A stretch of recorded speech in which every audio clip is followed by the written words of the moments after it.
тоже пользовался помощью.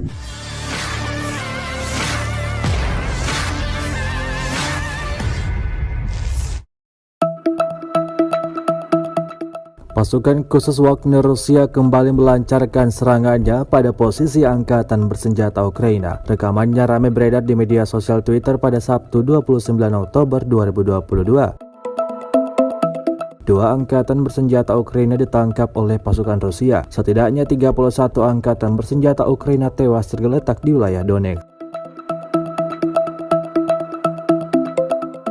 Rusia melaporkan secara total 326 pesawat Ukraina, 164 helikopter, 2.356 kendaraan udara tak berawak, 383 sistem rudal anti pesawat dieliminir sejak awal operasi khusus.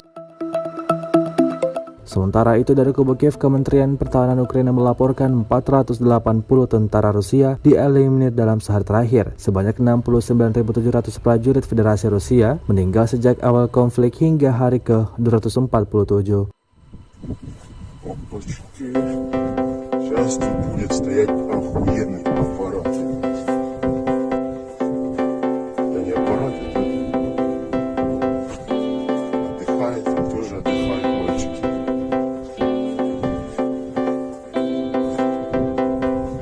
Вот, дырочка была. У тебя тоже дырочка.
Terima kasih sudah nonton. Jangan lupa like, subscribe, dan share ya.